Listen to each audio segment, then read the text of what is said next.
ustedes? Espero que hayan pasado una linda noche de descanso. Pedimos disculpas por la tardanza, pero como estamos actualizando las temáticas que vamos a presentar, nos quedamos como 1 hora y media pasando videos, editándolos, colocándolos, etcétera, etcétera. Nos tomó bastante tiempo.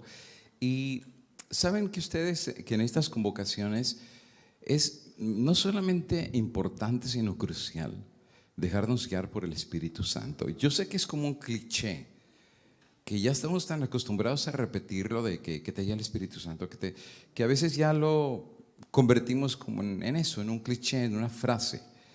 Pero mucho más que ser una frase, es una realidad.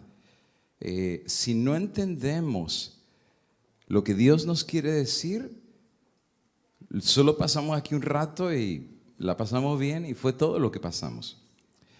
A menos que en realidad se cumpla que venga el Espíritu Santo, abra nuestros ojos y nuestra conciencia y nos haga ver más allá de lo que estos ojos físicos pueden ver. Entonces hay una sentencia, y es la sentencia de la Odisea, que dice que anda por la calle, anda desnuda, anda pobre, anda miserable, anda cuitada, anda enseñando sus miserias. Pero ¿saben cuál es el problema de la Odisea? Que la Odisea piensa que es rica, que tiene todo, que está educada, etcétera, etcétera. Pero entonces tú dirás, ¿y por qué anda por la calle toda desnuda y enseñando sus miserias? Bueno, porque la Odisea tiene un problema. Y el problema de la Odisea es que está ciega, no ve. Por eso dice, yo te sugiero que compres de mí aceite para que puedas ver, y oro para que puedas ser rico, y vestimenta para vestirte. Si no vemos, estamos condenados a eso, a pensar que estamos todo bien cuando en realidad todo está mal, porque miramos en la perspectiva humana, pero no en la perspectiva divina. Cuando Dios nos hace ver espiritualmente, lo vemos de otra manera y finalmente entendemos qué quiere Él decirnos. Ahora, basados en eso, tengo que mencionar, ok, ya está listo. Tuve que cambiar el tema. Les iba a predicar un tema que a mí me gusta mucho, se llama Preparación para la Eternidad. Pero tomé la decisión de cambiar el tema por varias razones, porque he visto en diferentes países, y lo voy a poner de una vez en Presenter's View, que cada vez surge la misma pregunta, y prácticamente siempre tengo que contestar a nivel individual la misma pregunta. Entonces digo, pues es mejor de una vez la predico, y así en vez de predicar uno por uno, pues de una vez lo predicamos a todos. Ahora, se vale hacer preguntas en la tarde. Mi recomendación es escuchen lo que vamos a presentar, y lo que vamos a presentar sí es un poco controversial, especialmente para Sudamérica y otros países del mundo. Es algo que es nuevo para ellos, es controversial, pero es bíblico. ¿Ven la diferencia? O sea, no es especulación, no es la idea de un predicador, es a la ley y al testimonio. Es Isaías 8:20. Entonces, les animo a los que les gusta anotar. Tengo cantidad de citas, así es que anótenlas. Son muchísimas citas que tengo, para que vean que no es como un invento de una persona que dice, está diciendo cosas que se las está inventando. No, anoten las citas, todas van a estar ahí delante de ustedes. Y hicimos una serie hace varios años que se llama Mitos Adventistas. Mitos Adventistas. Ahora, no tiene una mala connotación, simplemente un mito es algo que pensamos que era real, pero al final del día no era tan real como pensamos, era de otra manera. Como por ejemplo, en México tenemos una leyenda que se llama leyenda de la Llorona. ¿Cómo le dicen en su país? ¿Han escuchado la Llorona? De la mujer que ahoga a sus hijos y anda en la noche diciendo, ay, mis hijos y todo eso. Y ¿cómo le dicen en su país? Allá en Perú le decían la pititaya o quién sabe qué. Bueno, no sé cómo le dirán en su país. La Llorona también. Bueno, pues, ahora, ¿es real o es un mito? Bueno, y de ahí vienen un montón de mitos, de cosas que hemos oído y que con el paso del tiempo, es como decían los generales de Hitler, repite 1000 veces una mentira y se convierte en una verdad. Entonces hay cosas que nos han dicho tanto y tanto y tanto y tanto y tanto que ya las damos por sentado, pero no las analizamos. Por ejemplo, no están las muchachas, no, porque son tremendas. Ayer hice un reto y me lo contestaron. Ya vinieron por aparte y muy inteligentes. Pero por ejemplo, deme un versículo donde diga en la Biblia que hay que tener escuela sabática los sábados. Uno, aunque sea uno. A la ley y al testimonio. Somos el pueblo del libro, ¿verdad? Un versículo. Entonces, ¿por qué tenemos escuelas sabáticas?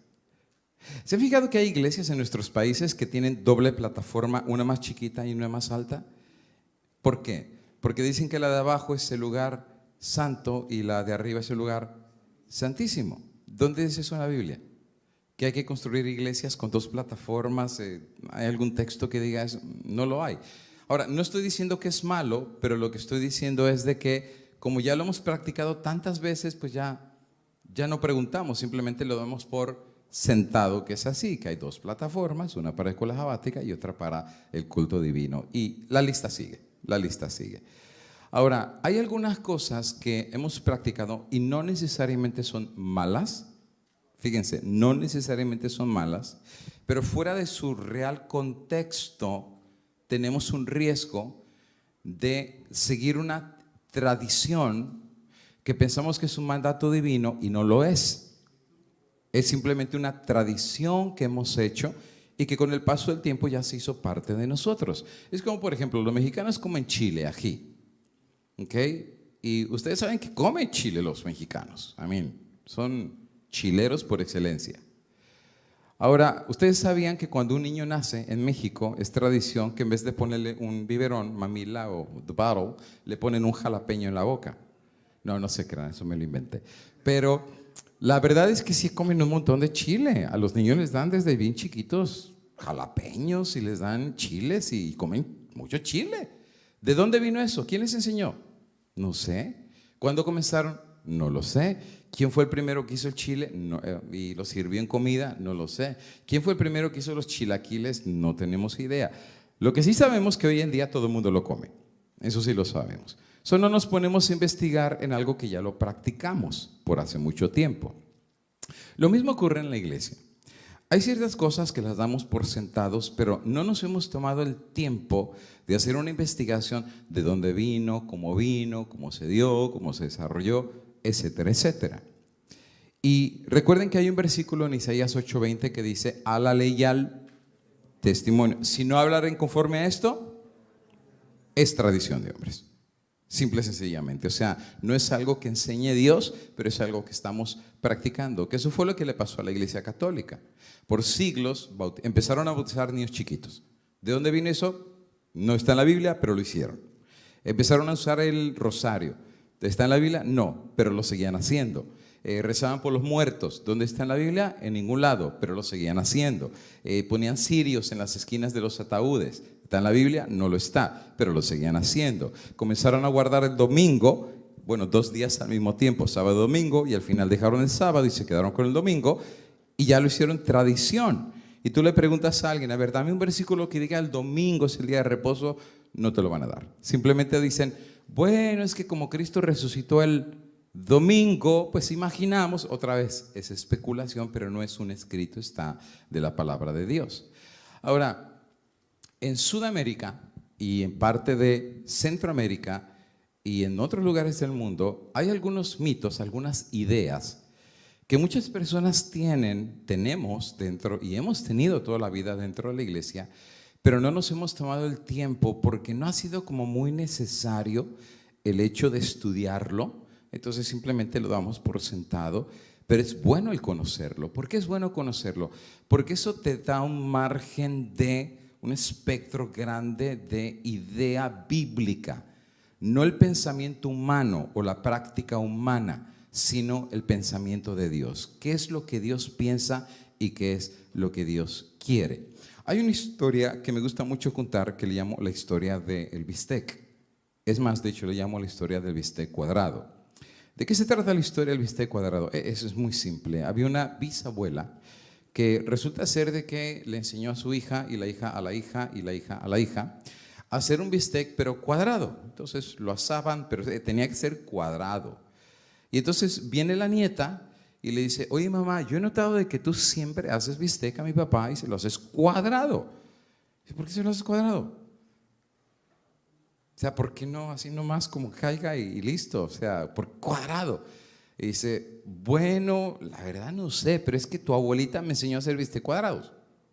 Entonces yo hice bistec cuadrados. Y ahí va, dice, pero qué buena pregunta, ¿no? Vamos con la abuela para preguntarle. Y ahí va la nieta y la abuela, la mamá, van con la abuela y dicen, oye abuelita, ¿por qué haces tú bistecs cuadrados? Y dice, qué buena pregunta. La verdad no sé, pero tu bisabuelita me enseñó a hacer bistec cuadrados y prácticamente toda la vida hice bistec cuadrados. Y te enseñé a tu mamá y pues ahora tu mamá te va a enseñar a ti. Y resulta ser que vivía la bisabuela, ya bien viejita, y van con la bisabuelita.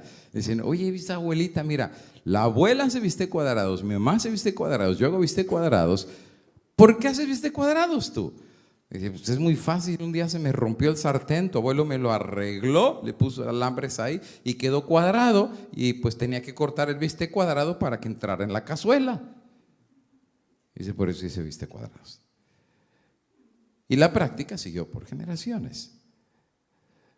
Pero a veces no nos tomamos el tiempo de investigar de dónde viene lo que hacemos, de dónde viene lo que practicamos, de dónde viene lo que creemos. Ahora, el día de hoy vamos a hablar un poco acerca de la historia del bistec cuadrado en lo que se refiere a ciertas prácticas en la iglesia adventista. Ahora, fíjense lo que les voy a decir fuera de contexto, porque yo sé que hay algunas personas que lo han preguntado. Este servidor estudié en la Universidad de Montemorelos, hice todo mi ministerio en Estados Unidos, trabajé 18 años en la iglesia organizada, tengo mi ordenación oficial al ministerio, o sea, tengo mi certificado de ordenación pastoral en la Iglesia Adventista del Séptimo Día. Mis credenciales las entregué hace 18 años voluntariamente. Y los que han escuchado mi testimonio han escuchado de que no, a mí nadie me corrió, nadie me despidió, no estoy resentido con la iglesia, no estoy simplemente me senté con el presidente de la conferencia, con mi familia y mis niñas que eran bien chiquitas y les dije, bueno, les agradezco que me formé como pastor aquí en la conferencia. Tuve 5 distritos, manejamos más de 12, 13 iglesias. Estuve en Andrews University, en una de las iglesias, compramos como 3 templos, aprendimos un montón. Les puedo decir, a hacer evangelismo, a organizar iglesias desde cero hasta la última iglesia que tuvo 500 personas. O sea, hemos manejado desde 5 personas hasta 500. Y Dios nos ha bendecido en muchos sentidos, pero llegó un momento en que quisimos experimentar lo que era el sostén propio. O sea, los ministerios de sostén propio para ver el otro lado de la moneda, para ver si el pasto estaba más verde del otro lado, si es verdad que del otro lado había más santidad, había más entrega, más consagración. O sea, ¿cuál era la verdad de los ministerios de sostén propio? Porque en lo que se refería a la organización, pues esa ya me la sabía por adentro y por afuera. Y no solamente como un miembro regular sentado en la banca, sino literalmente desde adentro.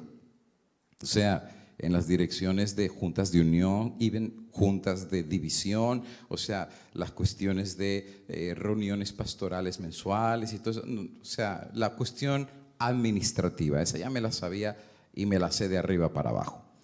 Lo que no sabía era cómo funcionaban todos los ministerios allá afuera.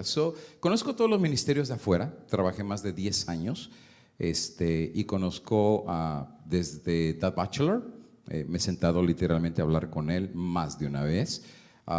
Desde Stephen Bohr, nos hemos sentado varias veces a platicar con él, el mismo pastor Gambetta, por años hemos platicado con él, el pastor Enamorado, el que tú quieras, en inglés o en español, los conocemos todos, Centroamérica, Sudamérica, y no por arribita, no, nos hemos sentado con ellos para preguntar, para platicar su teología, sus ideologías. Me he sentado a hablar con toda clase de grupos y sus líderes. Por ejemplo, Movimiento Reforma 1, Movimiento Reforma número 2, Vara del Pastor 1, Vara del Pastor 2, 2520, los que guardan las fiestas, los antitrinitarios y la lista sigue. Nos hemos sentado, hemos hecho apologética por años y prácticamente ya conocemos los dos lados de la moneda. Les puedo decir que literalmente no es cuestión que el pastor está como en su proceso de investigación. No, ya tenemos 26 años en esto. Prácticamente hemos visto de los dos lados de la moneda que en los dos lados Dios tiene gente buena, hay trigo, pero también hay en los dos lados, tanto en la obra organizada como en la obra de sostén propio. Por ejemplo, en la obra de organizada, Dios tiene pastores maravillosos. Se los puedo decir, Dios tiene pastores que están bien dedicados y bien entregados y que quieren que Cristo venga ya, o sea, están metidos en lo que están y que son fieles a Dios y a la verdad, aunque sus cuellos están en riesgo, pero aún así ellos quieren predicar la verdad. Y también sé que hay pastores que están ahí solo porque Dios sabe por qué están ahí, pero ahí están. Entonces, al final del día, he aprendido también que en la obra de sostén propio es igual. Hay pastores que son muy dedicados, pero también hay pastores que, híjoles, uno dice, ¿y quién los llamó? O sea, hay de todo en la viña del Señor. Pero también sé que al final del día yo no soy el Espíritu Santo y Dios es el que va a determinar quién es quién, ¿ok? Entonces, eso no me meto yo ahí. Yo eso se lo dejo a Dios, porque al final del día Dios separará el trigo de la cizaña, tanto en la obra organizada como en la obra de sostén propio. En Fuerte Pregón, cuando nace Fuerte Pregón, establecemos el movimiento, que más que un ministerio, es un movimiento misionero, para que la iglesia de forma práctica se ponga a trabajar, tanto la organizada como la de sostén propio, todos. Fuerte Pregón no tiene un tipo de discriminación, decir, tú eres de la conferencia, entonces a ti no te damos libros. No, el que quiera se le da. Ni siquiera preguntamos de dónde vienen, ni siquiera preguntamos a dónde perteneces. ¿Eres vara del pastor? ¿Quieres el conflicto y lo quieres repartir? Ahí está. ¿Quieres caminos a Cristo? Ahí está. ¿Quieres Biblias? Ahí están. Lo que queremos es de que la iglesia se levante finalmente de su banca y salga allá afuera a hacer la obra de Dios. Eso es lo que queremos en Fuerte Pregón. De una forma práctica, no teórica, sino práctica. Que salgamos a un mundo que perece allá afuera, porque pues aquí estamos seguros entre todos, queremos lo mismo, ¿no? Pero allá afuera la gente se está suicidando, hay locos que están matando gente con metralletas, o sea, tenemos un mundo que allá se está muriendo literalmente. Y la luz no se pone abajo de un almud, la luz se pone arriba para que resplandezca en medio de las tinieblas. Y para eso Dios ha levantado a esta iglesia. Entonces, es importante aquella frase que dice, el pueblo que olvida su historia está condenado a repetirla. Por eso el día de hoy hagamos un pequeño viaje histórico y no les voy a hablar todos los temas, aunque sea les voy a dar uno de esta serie. Por ejemplo, aquí en esta serie explico, en Mitos Adventistas, ¿dónde nace la cuestión de la organización de la iglesia? ¿Dónde nace la cuestión de las membresías de la iglesia? ¿Cuándo comenzó? ¿Es necesario tener una membresía en una iglesia para yo decir soy salvo? Porque algunos dicen, me borraron de la iglesia y me perdí. ¿Dónde está eso en la Biblia? Porque que yo sepa, los que han leído Daniel 7 dice que el juez se sentó y los libros fueron abiertos. Y Apocalipsis 20 dice que los muertos fueron juzgados en base a las obras que estaban escritos ahí. Pero ¿quién es el que los está juzgando? Es el que está sentado en el trono. No es una directiva, no es una junta de hombres que al final del día, se los digo porque estuve 17 años en juntas directivas, nos equivocamos. Y mucho, y de repente se borra gente que ni se tiene que borrar, o sea, y de repente gente que sí se tiene que borrar, no se los borra. Entonces es como que uno dice, o sea, ¿dónde está el asunto, no? Tu lealtad tiene que estar a Dios, no llegas a esa conclusión. Tu lealtad tiene que estar a Dios. Y hablamos de las membresías, la organización, hablamos del diezmo, que es un tema tabú en la iglesia adventista. Hablamos del asunto del diezmo. ¿Dónde está el alfolí del Señor? La cuestión de las ofrendas, todo bíblico, a la ley y al testimonio. Y para eso me asesoré en esta investigación con muchos de los evangelistas en la iglesia adventista. De hecho, ustedes a lo mejor no sabían, pero mi esposa creció en esta conferencia en Chesapeake Bay, en la conferencia aquí de Pensilvania. El papá de mi esposa era amigo del presidente y para los que no saben, Amazing Facts no nació en California, nació aquí. Y el evangelista principal de Amazing Facts no era Tad Batchelor, era Joe Cruz. Y Joe Cruz era amigo íntimo de mi suegro. Cada vez que venía para acá se quedaba en la casa de mi suegro. Y tenemos fotografías donde ellos pues tienen una amistad muy fuerte. Finalmente muere Joe Cruz y la junta directiva toma la decisión de hacerle un llamado a Tad Batchelor, pero él estaba en California. Dice, está bien, yo tomo la dirección, pero con la condición de que muevan el ministerio para California, en Sacramento. Y por eso se movió el ministerio para allá. Conocemos bien el área, conocemos las situaciones que hay por acá. Por eso yo le decía a mi esposa, voy para Pensilvania. Me dice, uy, imagínate. Porque ella creció acá literalmente. Así es que conocemos bien el área para acá, conocemos las iglesias de alrededor. De hecho, nos casamos en la iglesia de Blytheville, ahí en Aberdeen cerquita. Y ahí fue nuestro matrimonio hace 26 años ya, imagínense. Entonces, conocemos el área, nos gusta. Mi esposa siempre extrañó las partes verdes de por acá, que es tan hermoso. Entonces, nos trae recuerdos muy amenos, muy alegres. Ok, al punto. Yo preguntaba el día de ayer si podemos hablar lo que es, y me dijeron que sí. Entonces, con todo gusto vamos a poder hablar, no cosas extrañas, sino otra vez a la ley y al testimonio. ¿Dónde nace la idea de la estructura y organización actual de la iglesia adventista hoy en día? Antes de eso tengo que dar una pequeña explicación.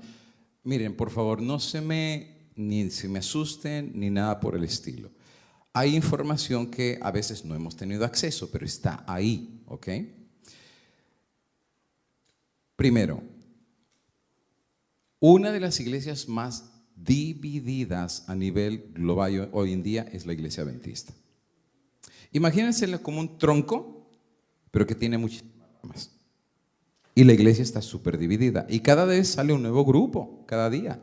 O sea, mientras estamos hablando ya nació un nuevo grupo. Llámese los davidianos, llámese Davidanos 2, llámese Reforma 2, llámese los antitrinitarios que están muy fuertes en Sudamérica. O sea, todos los días nace un nuevo grupo. O sea, la iglesia está bastante dividida.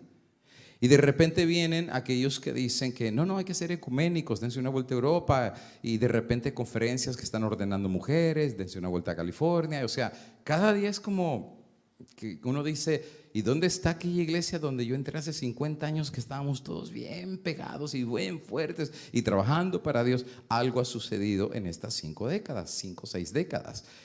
¿De dónde viene la idea de formar una estructura dentro de la iglesia? ¿De dónde viene la idea de formar un registro en la iglesia? O sea, que tú te bautices y tengan que escribir tu nombre en lo que se llama un libro de la iglesia, donde aparece en la Biblia que, otra vez a la ley de testimonio, que hay que escribir el nombre de un creyente recién bautizado en el libro de una iglesia. ¿De dónde viene el concepto de la disciplina eclesiástica en la iglesia? ¿De dónde vino el manual de iglesia? ¿Quién lo hizo? ¿De dónde vino? ¿En qué año se dio? ¿Bajo qué condiciones se dieron? ¿De dónde nace ASI? Que en Sudamérica le llaman OSA, que es el Departamento de Ministerios de Sostén Propio, que son de apoyo a la iglesia adventista. O sea, ¿de dónde vino todo esto y bajo qué contexto nace? Hagamos un pequeño viaje histórico y hablemos un poquito acerca del nacimiento, no de la iglesia, pero del movimiento adventista. Ni siquiera el séptimo día, porque en aquel entonces ni siquiera guardaban el sábado, guardaban el domingo. Y vas a ver en varios escritos de Elena de White que decía que había dentro del movimiento gente que eran adventistas del primer día y adventistas del séptimo día. Eso fue más adelante cuando se empieza a debatir el asunto, ¿qué nombre va a tener la iglesia? Que por cierto había varios nombres en boga, ¿verdad? Y casi ¿saben cuál es el que quedó? Iglesia de Dios. Ese es el que casi quedó. Por eso la Iglesia de Dios es muy similar a la Iglesia Adventista. Es muy semejante, aunque últimamente ya le cortaron la cabeza, ya rechazaron lo de la ley, Antiguo Testamento, las carnes, vestimenta y todo eso. Finalmente ya son igual que otras iglesias, pero por mucho tiempo se mantuvo muy cercano a la ideología adventista, porque prácticamente salieron de nosotros, incluso los testigos de Jehová. Tienen varias ideas que los adventistas, porque Russell asistía a reuniones adventistas, de ahí aprendió el estado de los muertos, etcétera, etcétera. Bueno, Guillermo Miller fue la persona que Dios utilizó, eso lo dice Elena de White más adelante, para descubrir ciertas verdades bíblicas que al final del día Guillermo Miller, que era un deísta, y explico un poco la idea deísta. El deísmo no es agnosticismo ni tampoco es ateísmo. El ateísmo es el que no cree en Dios y el agnóstico es el que dice, bueno, yo creo ni niego que existe Dios, pero tampoco acepto que existe Dios, hasta que se me pruebe lo contrario. Ese es el agnóstico. Dice, o sea, no niego, pero tampoco rechazo hasta que me des evidencia. Bueno, él era deísta y él no niega la existencia de Dios, pero él dice, bueno, Dios creó este planeta, pero se fue. Y al irse, simplemente le puso leyes moralistas y cada quien, el que la hace, la paga, como tipo karma hindú, ¿verdad? Haces mal, te va mal, haces bien, te va bien, pero Dios no interviene en los asuntos del hombre. No existen milagros, no existen cosas sobrenaturales. ¿Por qué? Porque Dios simplemente creó y se fue. Es como el papá que tuvo el hijo y lo abandonó y a su propia suerte, nada más le dio la vida. Entonces, esa era la mentalidad de aquellos días. El deísmo estaba bastante en boga, hasta que finalmente le empiezan a pasar cosas a Guillermo Miller muy raras. Por ejemplo, ustedes recuerdan en aquella batalla donde cayó una granada y finalmente explota y los que están alrededor mueren y él solamente queda levemente herido. Lógicamente dice, es imposible, porque si estos se murieron y yo no, guay, o sea, a menos que haya habido un milagro, pero eso era tabú, no podía ser, porque si había un milagro quiere decir que Dios sí estaba interviniendo y él puso su mano y lo protegió, pero el deísmo decía, no, o sea, Dios no interviene en los asuntos del ser humano. Lo otro es la guerra entre Inglaterra y Estados Unidos, un grupo de granjeros peleando con la armada más poderosa del mundo, que hasta conquistó India. ¿Saben que India tiene más de 1.000 millones de personas ya? Un territorio. Y Gran Bretaña es un pedacito de tierra bien chiquito ahí. O sea, y vienen a invadir Estados Unidos y finalmente, ¿recuerdan aquella frase en donde el subcomandante le dice al comandante, dice, vienen los británicos, dice, ¿estará Dios con nosotros? Y que dice él, la pregunta no es si Dios está con nosotros, la pregunta es si nosotros estamos con Dios. Y al final del día, Miller participó en esa guerra y ¿qué creen? Ganó Estados Unidos.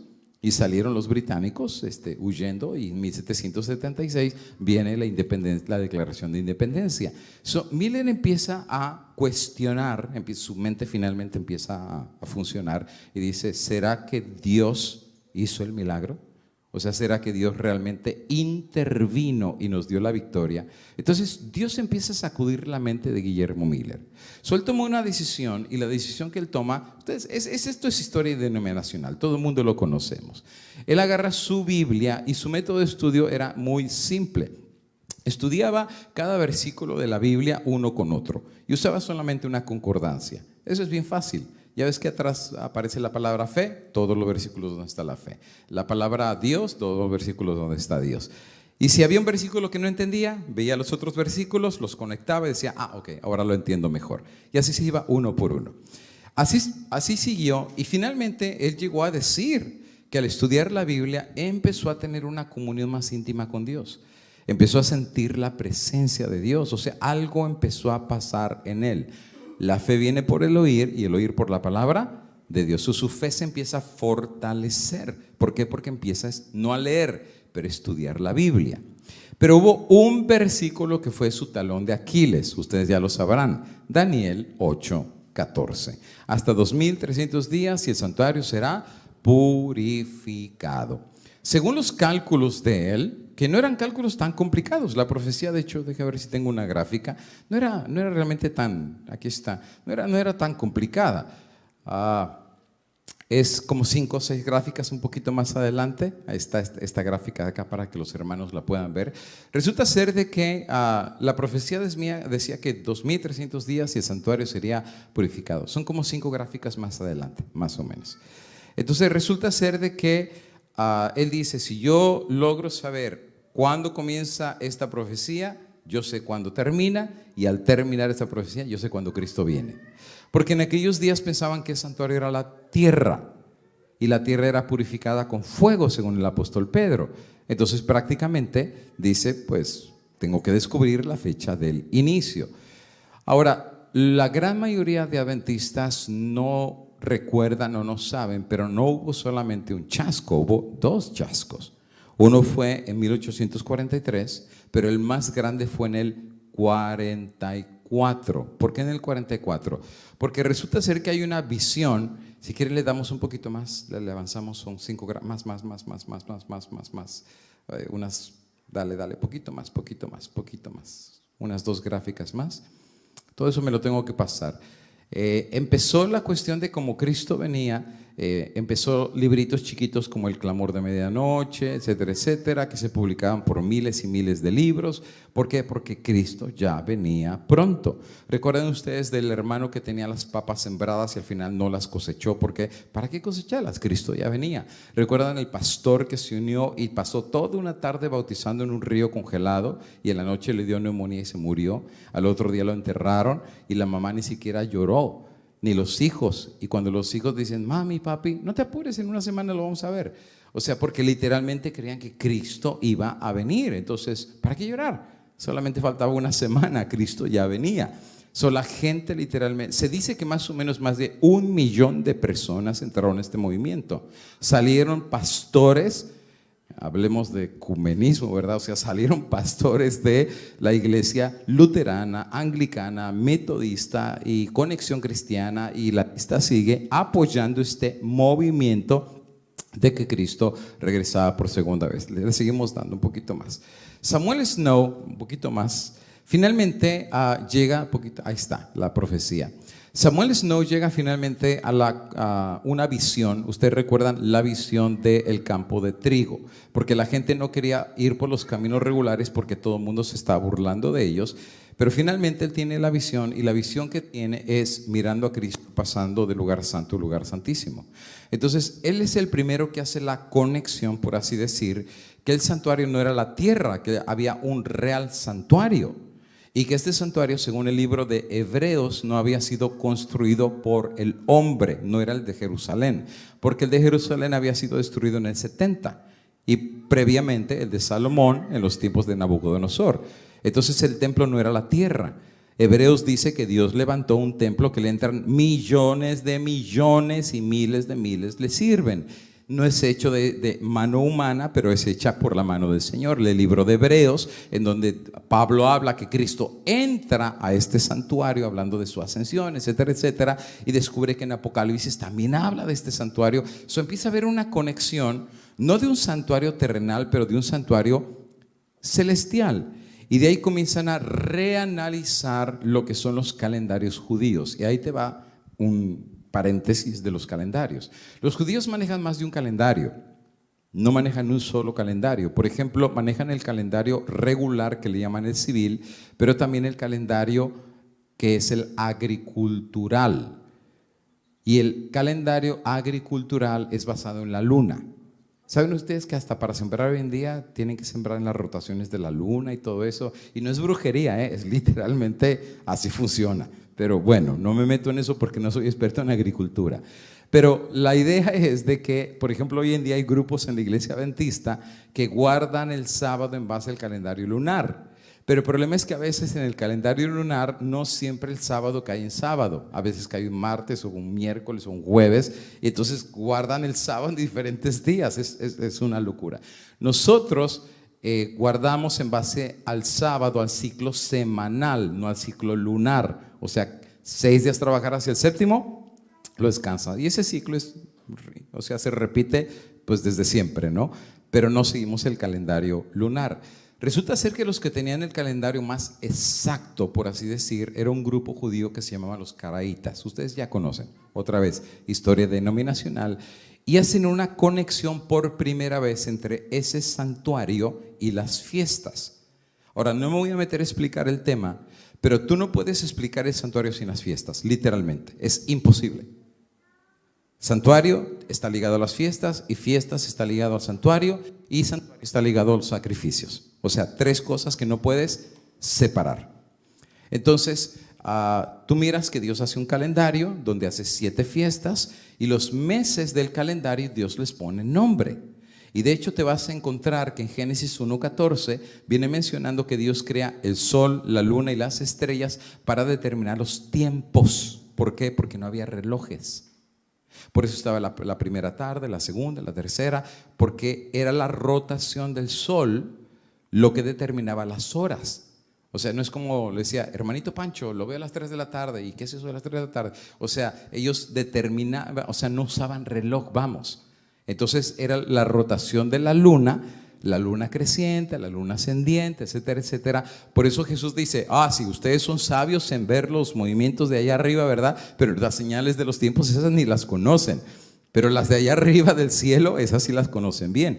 Ahora, no eran solo los judíos los que miraban allá arriba, eran todas las naciones. Por eso había astrólogos que se dedicaban a ver las rotaciones. Por eso cuando con Josué se para el sol, eso fue notado por todas las naciones. Dijeron, ¿qué pasó? O sea, algo sucedió aquí. Cuando se retrasó y se para, o sea, se para el fenómeno del tiempo y ellos vienen a ver qué es lo que había sucedido. Porque esa era la forma del conteo del tiempo. Los caraítas eran expertos en esto. Ahora, finalmente llegan a una fecha, 22 de octubre de 1844. Y dicen que Cristo iba a venir en esa fecha y que al final del día el santuario sería purificado. ¿Cuál? No la tierra, sino era el santuario celestial, en donde Cristo, como sumo sacerdote, habría de purificar los pecados de su pueblo con su preciosa sangre. Eso lo ven en el libro de Hebreos, que Cristo no entra al santuario con sangre de becerros, de machos, de ovejas, de cabras o lo que sea, sino con su propia sangre. Esto es ABC adventista, es lo que nos han enseñado pues por toda la vida. Entonces Cristo, la siguiente gráfica, entra del lugar santo, el lugar santísimo, y renace otra vez la idea del movimiento de la segunda venida de Cristo. Y empiezan a regar el mensaje por todos lados, los que quedaron. Porque para este entonces muchos de los que predicaron el mensaje al principio simplemente se fueron. Regresaron a sus iglesias con la cabeza agachada y los otros burlándose de ellos por haber creído en un movimiento raro y disidente, y al final del día quedaron pocos, pero los pocos que quedaron Dios los llevó al lugar santísimo. Y eso es ahí donde empieza a nacer lo que diferencia a la iglesia adventista de las demás iglesias, los hitos adventistas, que son 7, y todos empiezan con ese en inglés. Por ejemplo, the Sabbath, ese es uno.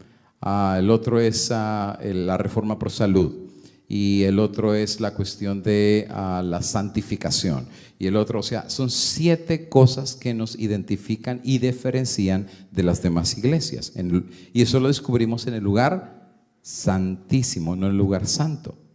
¿Por qué? Porque está la Shekinah. ¿Y qué hay dentro de la Shekinah? Del arca están los 10 mandamientos.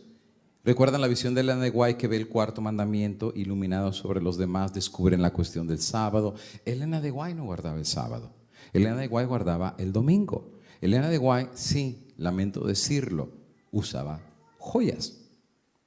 Y no eran joyas de los testimonios, usaba joyas. Comía ostras.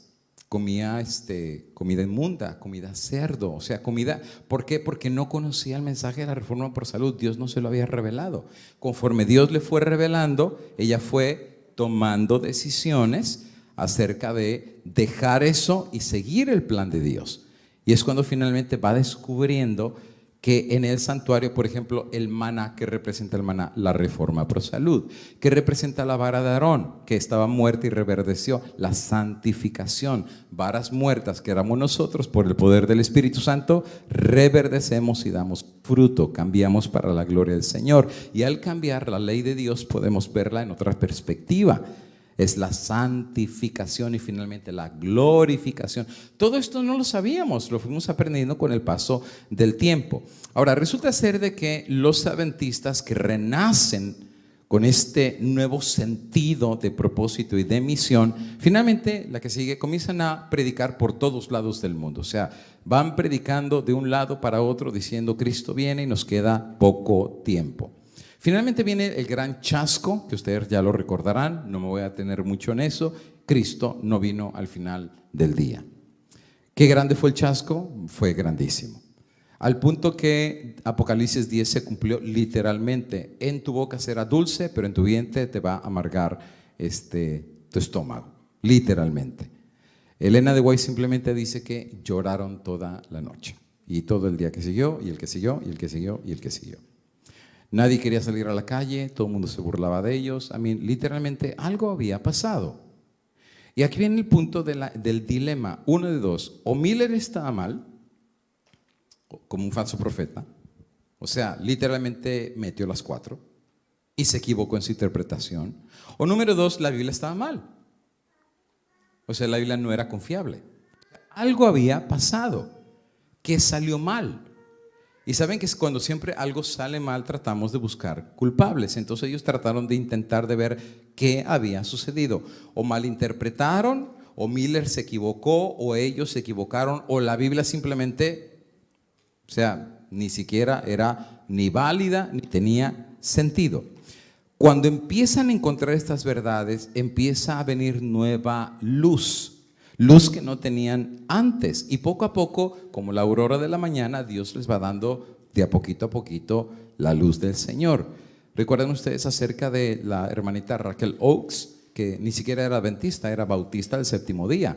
Y viene al pueblo y pregunta, ¿cuál es el pastor más honesto que hay en esta iglesia, en este pueblo? No, pues es tal pastor tal. Y viene y le habla del sábado. Y entonces ahí nos da la idea del sábado, y Elena de White dice, wow, sí, es verdad, vemos el sábado y recibe la visión del sábado, etcétera, etcétera. Y ahí empezamos a aprender un montón de doctrinas que antes literalmente no conocíamos. Un nuevo fuego comienza a pasar. Ahora, ¿qué es lo que sucedió? Y aquí viene la parte interesante. Miren lo que dice la siguiente cita. Esto está en el boletín de la Conferencia General del 29 de enero del año de 1893. Miren lo que dice ella. Y lo pongo en inglés para que vean que no está traducido. Ustedes lo pueden ver ahí. Si está mal traducido, pues ustedes me corrigen. Ustedes que hablan inglés. Miren cómo dice en inglés. Nuestros números gradualmente crecieron. O sea, la iglesia no la iglesia, el movimiento empezó a crecer.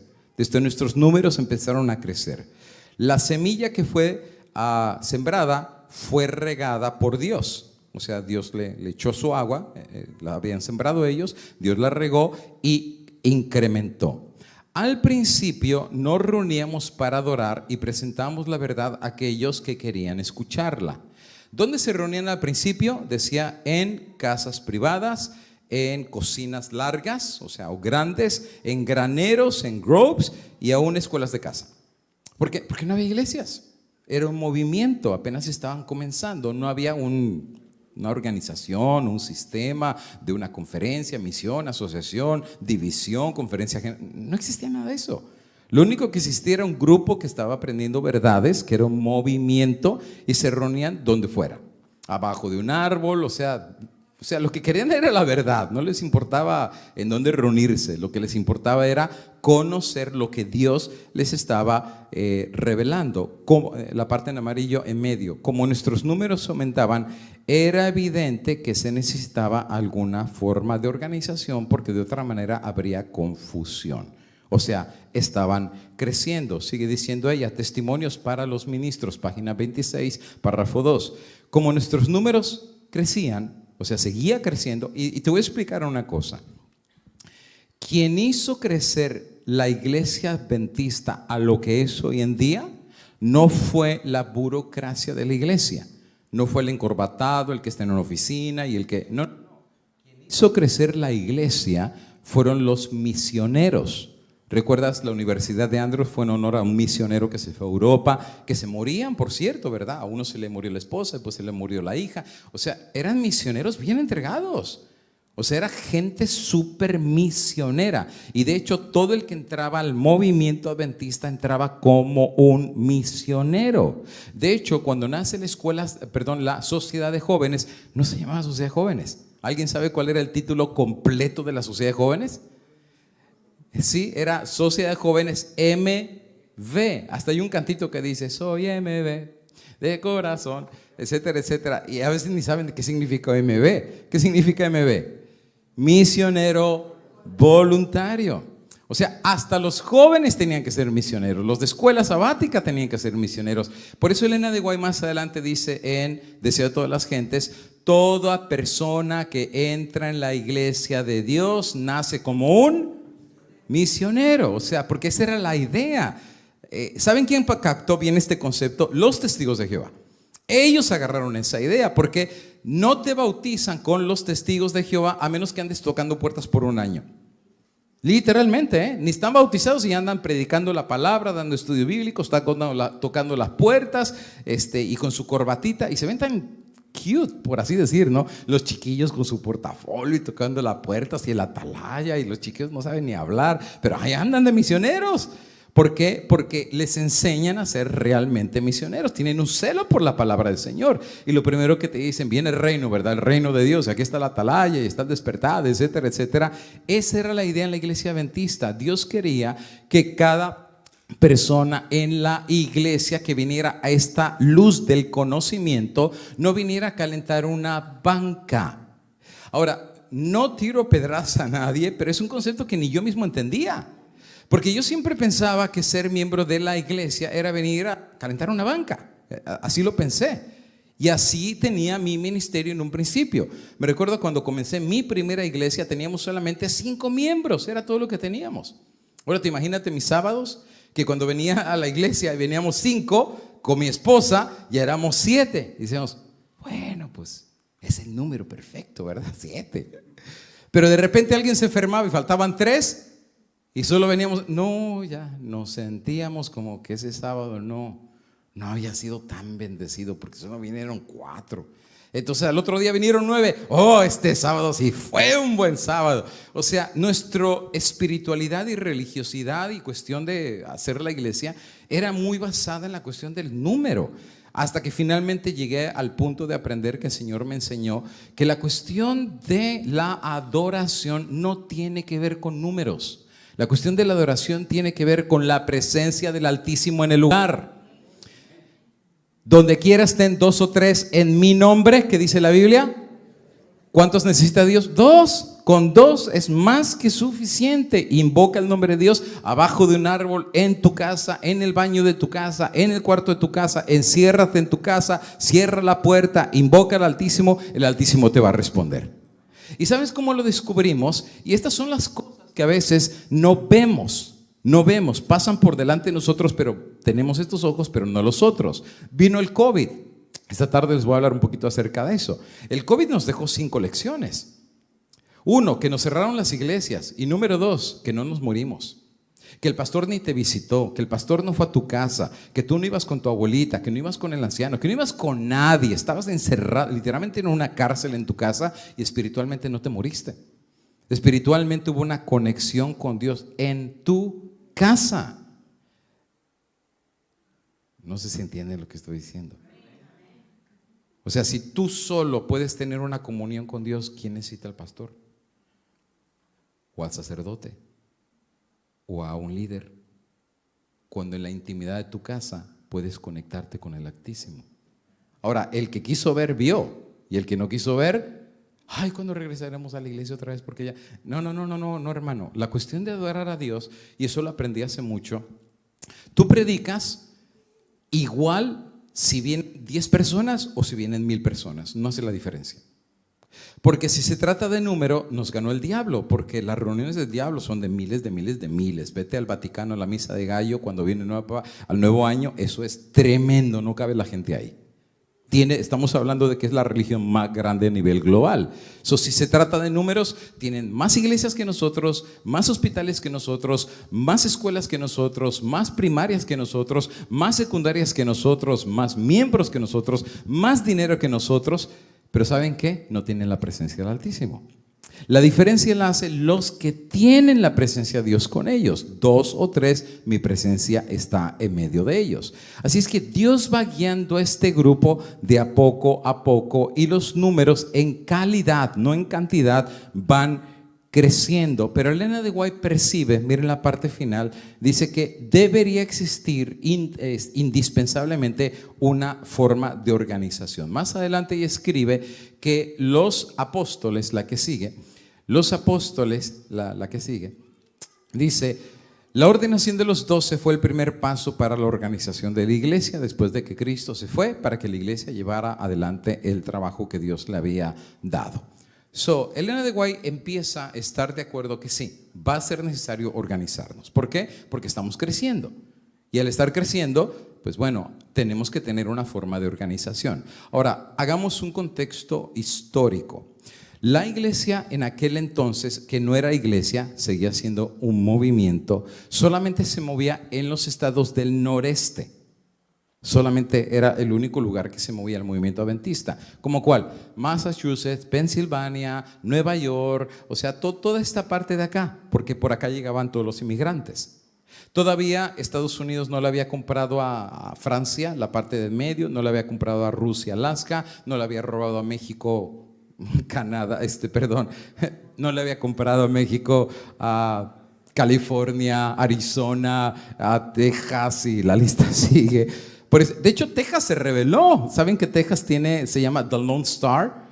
Y hace rato Texas se quiere separar de Estados Unidos porque no le gustó la idea de que literalmente los anexaron. O sea, no era tan grande como hoy en día. Era un poquito más pequeño. Hoy en día pues ya está súper grande, pero en aquel entonces era un pedacito de tierra, vamos, un grupo solamente de estados. Y el movimiento adventista solamente se manejaba en aquellos lugares. Sin embargo, algo estaba pasando cuando se presenta al grupo la idea de la organización. Mire lo que dice ella: testimonio para los ministros. Ahora párrafo número 3. Dice, fíjate, esta cita es muy interesante. Mire lo que dice: sin embargo, había un fuerte, es una palabra fuerte, strong feeling against it, o sea, en contra de formar una organización entre nuestra gente. Los adventistas del primer día se oponían a la organización. No los del séptimo, sino los decían, no, ¿para qué nos organizamos? Así estamos bien. Y dice, y muchos de los adventistas del séptimo día entretenían las mismas ideas. O sea que ni los del séptimo día ni los del primer día querían que se organizaran. Ahora, ahí les voy a una pregunta denominacional. ¿En qué año fue el chasco? 1844. ¿En qué año se organizó finalmente la iglesia? 63. A ver, los matemáticos. Si el chasco es en el 44 y la organización es en el 63, ¿cuántos años pasaron hasta que se organizó como iglesia? ¿Por qué esperaron tanto? Retórica. ¿Por qué esperaron tanto? ¿Por qué tú esperas 20 años para organizarte si ya estás creciendo? Why? 20 years, it's a long time. I mean, es mucho tiempo. ¿Por qué te esperas? Porque nadie quiere organizarse. ¿Y sabes por qué nadie quiere organizarse? Porque tenían miedo. ¿A qué tenían miedo? Muchos decían que cuando vino Miller con su movimiento y vinieron de todas las iglesias, ¿qué les hicieron a los que se unieron a ese movimiento? Los borraron. De hecho, ¿sabías que Elena de White no era adventista? Era metodista, y su papá era metodista y su mamá era metodista, y su hermana, para los que no saben, Elena de White tenía una hermana gemela. ¿Cómo se llamaba? Elizabeth. Y Elizabeth era hermana gemela de Elena de White y la borraron. Elizabeth se salió, ella ya no quiso pertenecer al movimiento. De hecho, yo he leído las cartas de Elena de White a Elizabeth. Son cartas que te tocan el corazón. Le dicen, Elizabeth, Jesus is waiting for you. Open arms. He loves you. He's waiting for you. Come on. Go back home. Come to Jesus. Regresa a Jesús. Y Elizabeth nunca quiso regresar. ¿Por qué razón? Porque a Elizabeth le dolió que la borraron. Ahora, muchos allá arriba no saben el dolor que le hacen a la gente al borrarlos de la iglesia. Porque a muchos es como que ya los mandaste al infierno, se sienten literalmente así, como que ya me perdí, ya. Y Elizabeth así se sintió en ese limbo de, no, pues ya estoy perdida, me borraron. Y eso fueron los metodistas, ¿eh? De hecho, todavía existe la iglesia donde Elena de Guay iba, en la iglesia metodista, y aparece el registro de por qué la borraron, porque se unió a un movimiento disidente. Así dice literalmente, se unió a un movimiento disidente, la borraron. Ahora, aquí viene un punto interesante de reflexión, y ahí te va. ¿Recuerdan lo que hablamos ayer de la soberanía de Dios? Esa fue la base que pusimos el día de ayer. Y ayer creo que establecimos el punto que Dios hace lo que quiere, con quien quiere. Él tiene la última palabra, vamos. Ahora, la iglesia metodista dice, ella es una disidente y sus papás también van para afuera y los borran. Pero ¿cuál fue la respuesta de Dios? Le da el espíritu de profecía. ¿Recuerdan cuando fue a orar y no podía orar y la mamá le dice, ve a orar con el grupo de hermanas, y al final del día se pone a orar y dice que empieza a sentir gloria, gloria, gloria, y empieza a ver, fue su primer visión. Dios le da el espíritu de profecía. Y Dios usa a Elena de Guay para dar todo el montón de libros que tenemos, incluso el conflicto de los siglos. Ahora, la iglesia metodista dice hereje y Dios dice mi profeta. ¿A quién le hacemos caso? ¿A la iglesia metodista o a Dios que le dio el Espíritu Santo? A Lutero, ¿qué dijo la iglesia de Lutero? Es un perro rabioso, se metió dentro de la iglesia, hay que destruirlo. Habla el Papa con Erasmo y le dice, encárgate de él, porque hay que llevarlo a la Santa Inquisición. Si no interviene un príncipe y está en conflicto de los siglos, lo secuestra para protegerlo y él traduce el Nuevo Testamento, ya a Lutero lo hubieran quemado como Juan Haas. La iglesia católica lo excomulgó. Y eso literalmente, ¿qué significaba? Perdido, o sea, te vas al infierno, no vas ni siquiera al cielo. Pedro no te va a abrir las puertas y te vas a ir al infierno. Pero saben, la iglesia le dice, estás excomulgado, pero ¿qué dice Dios de él? Elena de Guay le llama el campeón de la reforma. Y fue un tremendo instrumento en las manos de Dios. Solo la pregunta es, ¿a quién le hacemos caso? ¿A la iglesia católica o a Dios que lo llama el campeón de la reforma? Otra vez, volvemos al dilema de, ¿no?, ¿a quién le hacemos realmente caso? ¿O a Dios o al hombre? Cristo lo tienen como un paria y dicen, tú eres hijo de Satanás, y Dios dice, este es mi hijo amado en el cual tengo contentamiento. ¿A quién le hacemos caso? ¿Al Sanedrín o a Dios? O sea, el avión aterriza en el mismo aeropuerto, siempre es la misma dinámica. El que tiene la última palabra no es el hombre, el que tiene la última palabra es Dios, y Él escoge a su gente cuando Él quiere, como Él quiere. Y de hecho, para los que recuerdan su historia denominacional, Elena de Guay no fue la primera opción, fue un blanco, y después, fue un negrito y no quiso porque había racismo, y después fue un blanco y tampoco quiso, y después escogió lo débil delante de lo débil, y habla una muchachita de 17 años que recibió la pedrada en la cabeza. Y ella le da las revelaciones, y el americano que estaba ahí dijo, yo me recuerdo, eso es lo que Dios me dijo, pero se me olvidó. Pero Dios escogió una niña, y de esa niña nace pues el pilar grande de lo que llegaría a ser la iglesia adventista el séptimo día más adelante.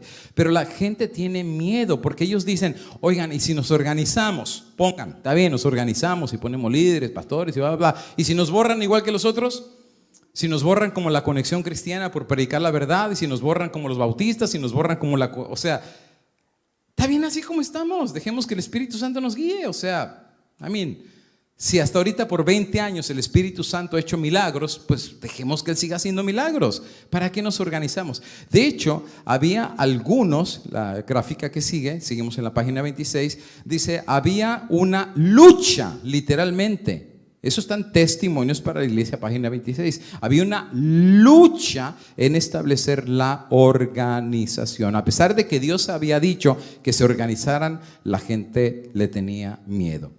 Es como, por ejemplo, los de la Santa Inquisición, que los torturaron, los mataron, les hicieron de todo, y ahora viene la Santa Inquisición y le dice, no, ahora sí te amamos y te queremos. ¿Tú crees que le van a creer? Echa fama y como crea fama y échate a dormir. La gente tenía literalmente miedo que les hicieran exactamente los mismos. Es más, esta cita es tremenda. Fíjense lo que dice. La iglesia tiene que ser organizada, dice Elena de Guay, para llevar adelante y enforzar el orden, o se va a dividir en fragmentos. Me fue mostrado que algunos tenían el miedo. Qué interesante. Dios se lo mostró a Elena de Guay. Que algunos tenían el miedo que si la iglesia se organizaba se convertiría en ¿qué? en Babilonia. Oye, eso estaba fuerte. No te creas que la iglesia se organizó así tan facilito y todo el mundo votó. No, no, había una resistencia. ¿Por qué? Porque tenían miedo. ¿Y por qué tenían miedo? Ahí te va. A ver cómo te lo digo. Todo lo que el hombre toca lo echa a perder. Porque somos seres humanos.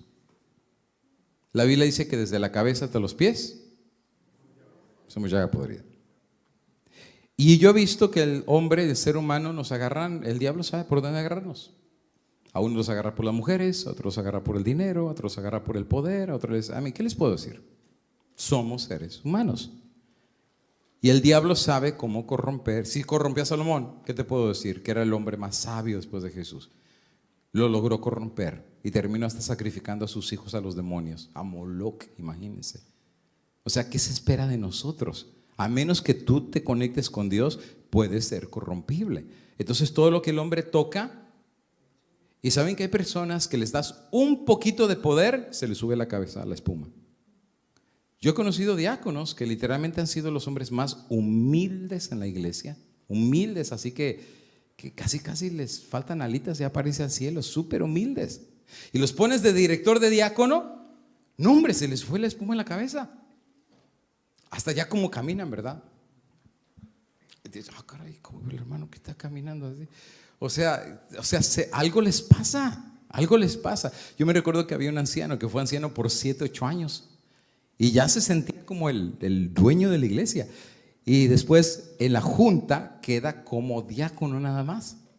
Y bueno, como diácono. Y entonces el dilema era, ¿y quién le dice? No, pues hermanito, no, pastor, usted dígale. No, hermano, pero si toca usted. Nadie le quería decir. Y digo, bueno, está bien, le digo yo. Y ya yo fui, hermanito, pues le tengo una muy buena noticia. Dios tiene para usted un llamado para servirle en su obra en la iglesia. ¿Y cómo qué, pastor? ¿Anciano? Y le digo, no, hermano, no como anciano. ¿Director de obra misionera? No. Escuela sabática. Director, ¿verdad? No. Dice, ¿y entonces cómo qué?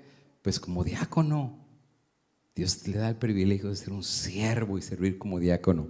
Y me dice, ¿diácono? Dice, para mugre diácono, mejor nada. Sí.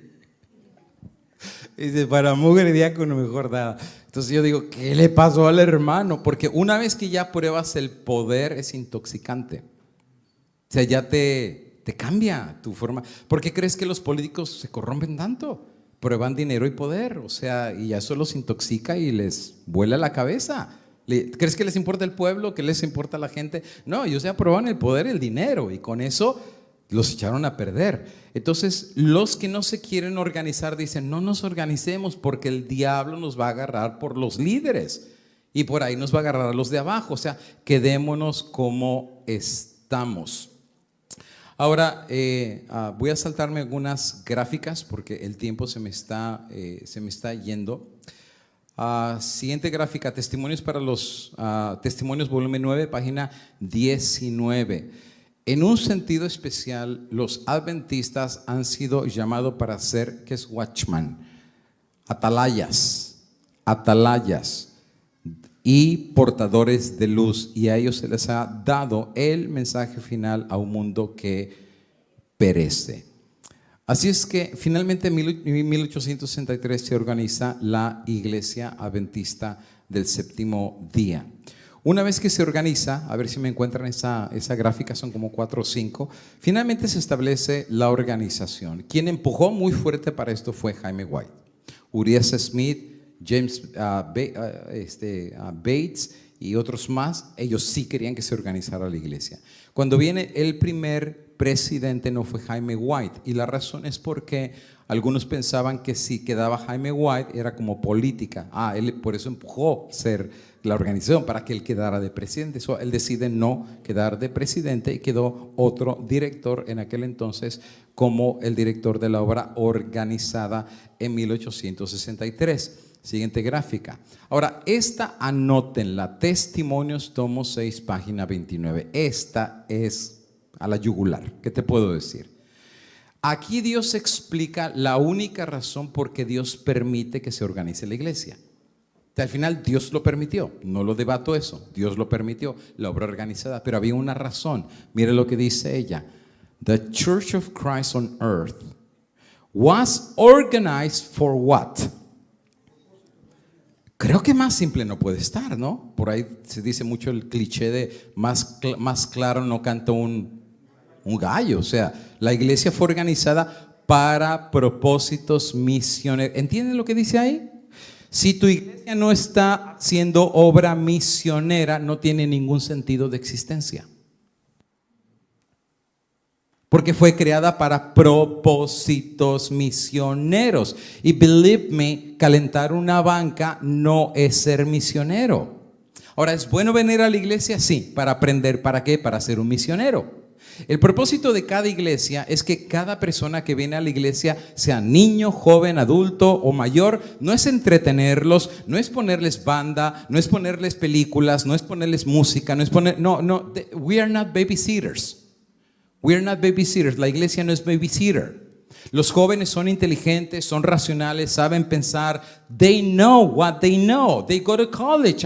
Ellos abren inteligencia artificial, Facebook, Instagram, YouTube, redes sociales. Los jóvenes son muy inteligentes. El diablo se los está agarrando para él. Mientras en la iglesia pensamos que los jóvenes son so lazy y que no estudian y que no aprenden y que les entra por acá y les da por allá y lo único que ellos están buenos son para ver TikToks, el diablo se los está volando.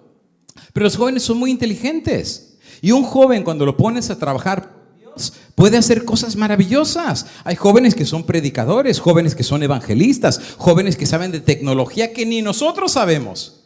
Porque ellos ya nacen con la tecnología en las manos. Mientras los papás apenas están entendiendo cómo se abre una cuenta de Facebook, ellos ya van y vienen. Ellos no tienen una. Una mamá me decía, ¿sabe qué? Mi hija es una santa, mi hija. Es una santa. ¿Y por qué es una santa? Dice, porque me dio su contraseña de Facebook. Y si yo puedo ver todo lo que tiene ahí. Yo le digo, no, pues la felicito, hermana. Solamente mi pregunta es, ¿cuál de las contraseñas le dio de cuál de las cuentas? Porque solamente los jóvenes tienen como 5. Y para su información, los jóvenes ya no usan Facebook, ellos usan Instagram. Solo está dando la equivocada. O sea, pero si se diera cuenta de la real, se dieran cuenta que los jóvenes saben cómo borrar sus files, cómo borrar sus conversaciones, cómo tener conversaciones secretas. No me quiero, si quieren se los explico en la tarde, pero no me voy a meter en ese asunto ahorita. Pero déjame decirte una cosa, los jóvenes saben, son muy inteligentes, son bastante capaces. Y si cada joven fuera entrenado, no entretenido, entrenado para dar su máximo potencial por Dios y aprendiera a amar a Dios, a servir a Dios, a entregarse por Dios, créemelo, esto crecería como la espuma. ¿Por qué? Porque los jóvenes tienen fuerza, tienen inteligencia, tienen sabiduría, tienen una mente que Dios les ha dado. Mira, tú tienes un hijo, right? You are 60, he is 20. Súbete a un árbol en carreritas con él. Súbete. Tú te caes, ya no te levantas. Él se cae y se levanta como nada. No, literalmente. Ya los adultos, ¿qué te puedo decir? Ya las rodillas no nos responden bien, ya la mente no nos funciona bien. Los jóvenes están fresquitos. Y el diablo lo sabe, por eso los quiere agarrar. Porque el diablo sabe que ellos no son el presente ni el futuro, no son el futuro, son el presente de la iglesia. Ellos son los que van a dar este fuerte pregón en el tiempo del fin, cuando sean consagrados a Dios, cuando entiendan que Dios los trajo no a calentar una banca. Porque para calentar una banca yo puedo traer a mi gato y me la calienta también. Really? A mí no se trata de calentar una banca. Tú dices, pero pastor, I have 20 years coming to the church, so I'm a Christian. No, coming to the church doesn't make you a Christian. Tú puedes ir a una zapatería 20 años y nunca te vas a hacer zapato. Y tú puedes venir 20 años a la iglesia, eso no te hace un cristiano. Lo que te hace un cristiano es ser un misionero por Dios. Y el misionero sufre, lo golpean, lo critican, le cierran la puerta, le escupen la cara, lo quieren matar, lo quieren quemar, le quieren hacer de todo. Ahí es donde creces como cristiano, no aquí. Aquí ¿quién te persigue? Aquí lo único que te pueden hacer es o sacarte la lengua, o hacerte caras, o no darte participación acá adentro. O sea, pero allá afuera es la batalla. Allá afuera es donde hay hermanos que los quieren quemar vivos y les echan gasolina. Hay hermanos que por ser misioneros y predicar la verdad les quieren cortar la cabeza. Date una vuelta a Sudán, date una vuelta a África, date una vuelta a los países árabes. Ahí sí se ve quién es quién. Aquí, pues aquí solamente es quien trae la mejor corbata y el mejor perfume. O sea, o el mejor nuevo par de zapatos, right? O sea, pero eso no significa que eres un misionero.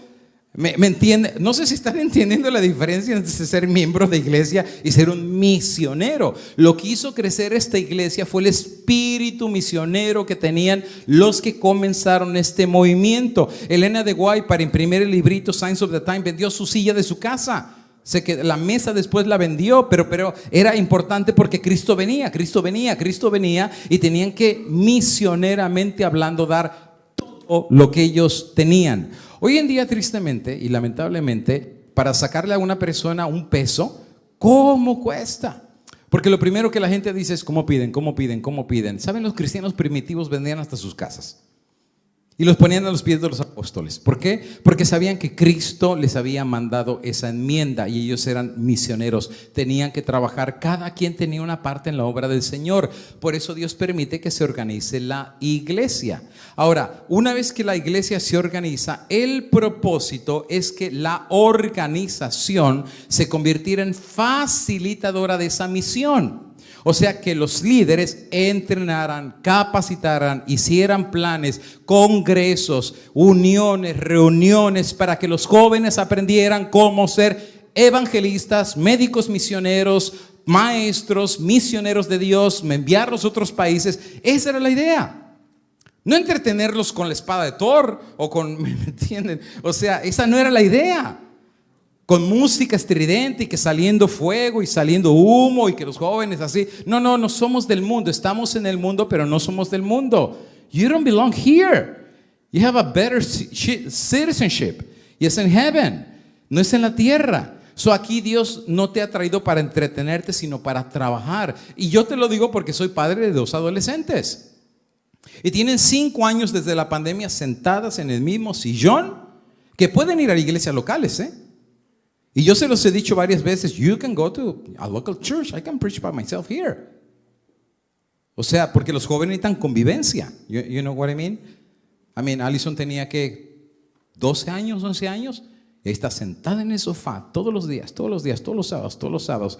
Y yo le decía a mi esposa, si quieres llévatelas a la iglesia local y que vayan acá.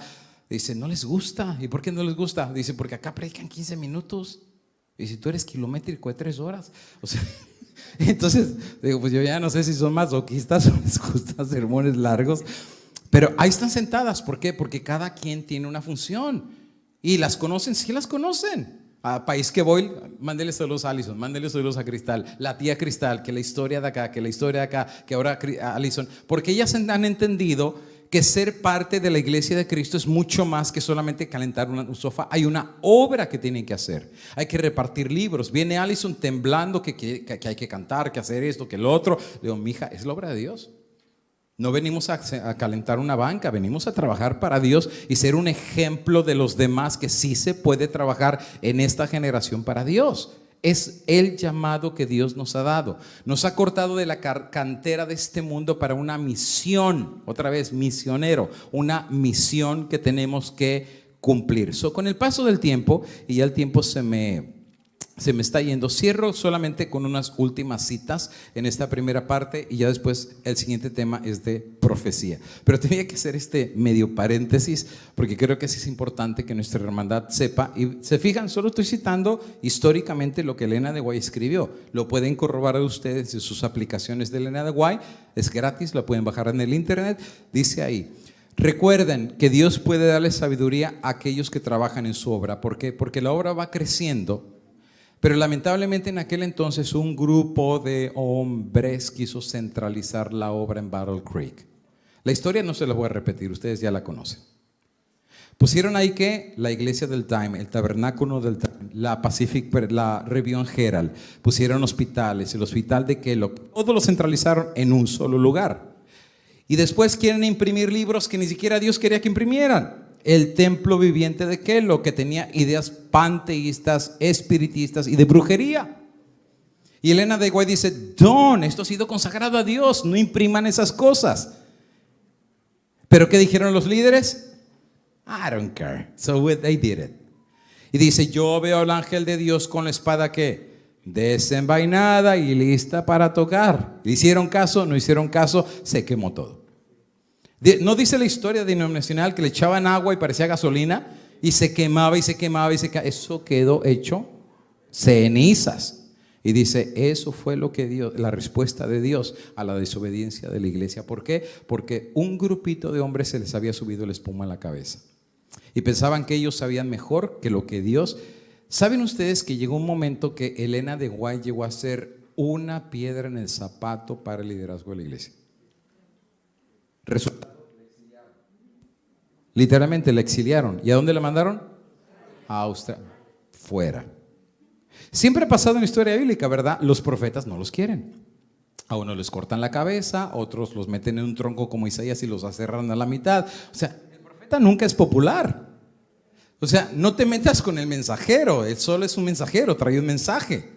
Pero al rechazar al mensajero, pues rechazan también el mensaje y rechazan al que mandó el mensaje. Elena de White la manda allá y levanta el colegio de Avondale. Y levanta, escribe el libro deseado de todas las gentes. O sea, ella sigue haciendo la obra del Señor, aunque esté en Australia. Pero ¿saben lo chistoso del asunto? Los de acá dijeron, ay, nos deshicimos de la viejita latosa que siempre nos tenía. Es como la historia bíblica, la han leído, que había un rey que ya se había apartado tanto de Dios, y había un profeta que siempre le decía, Dios ya no está contigo, Dios no te acompaña, te has revelado y todo eso, y ya lo tenía hasta acá, y lo mandó a la cárcel. Y después se alía con otro rey, y el otro rey viene y dice, sí, yo me voy a aliar contigo, vamos a salir a pelear, pero necesito palabra de Jehová. Y vienen los falsos profetas, hasta uno mandó a hacer unos cuernos de bronce. Y dice, así vas a hastear al pueblo enemigo, y se ponen a lanzar y todo eso. Y rey, Dios está contigo y Jehová te acompaña y bla, bla, bla, bla, bla, bla. Y el otro rey se rasca la cabeza y dice, estos me parecen como muy... como dicen los argentinos, me parecen muy chupamedias. O sea, no sé cómo le dirán en su país. En México le decimos muy barberos. Yo les pregunté en Chile cómo decían, dicen lamebotas. Bueno, el rey dice, estos como que no me parecen muy consagrados a Dios. ¿No tienes otro? Dice, bueno, sí tengo uno, pero ¿y dónde está? En la cárcel. ¿Y por qué lo tienes en la cárcel? Es que te lo digo, cada vez que lo traigo siempre me dice cosas malas. Dice, ese es el que quiero, tráeme a ese. Y viene el otro y le dice, ¿cuál es palabra de Jehová? Bueno, la palabra de Jehová es que vas a salir y vas a ganar y todo te va a ir bien. Lo que te dicen estos que te dijeron acá. Dice, no, en serio, quiero saber palabra de Jehová. Yo no soy como este rey, dime la palabra de Jehová. Y le dice, bueno, ¿quieres palabra de Jehová? Ahí te va. 1, mañana van a ser vencidos. El ejército los va a destruir. Número 2, este rey se va a morir y la batalla va a ser perdida. Israel va a perder, Dios no va a estar con ustedes. Y aún sabiendo eso, y no le dice el rey, mira, no te dije, siempre me dice cosas malas. O sea, siempre no, se va a veces el sonido, dice, no me dice cosas buenas. Es que Dios no te dice cosas que quieres oír, Dios te dice lo que necesitas escuchar.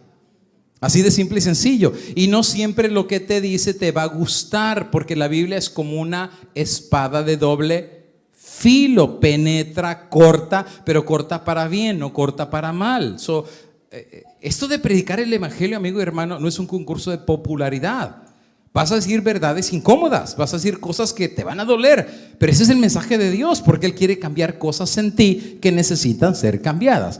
Al final del día, ¿qué hace el rey para burlar la palabra del Señor? El otro rey se disfraza con su soldado y le dice, mira, tú ponte mis vestimentas reales, yo me pongo las de tuyas de soldado, así que si alguien van a atacar va a ser a ti, no a mí.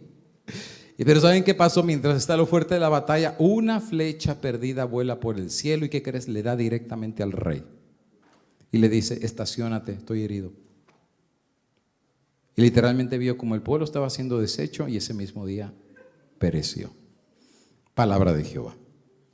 Dios tiene sus profetas. ¿Son cómodos? No, son incómodos. Y Elena de White tristemente llegó a ser muy incómoda en la dirección de la iglesia adventista. La exiliaron. ¿Por qué? Porque siempre les decía, no es el plan. ¿Saben que el sistema adventista que existe hoy en día no era el plan original? No me voy a meter ahorita en eso. Pero el sistema de hospitales que tenemos no era el plan de Dios.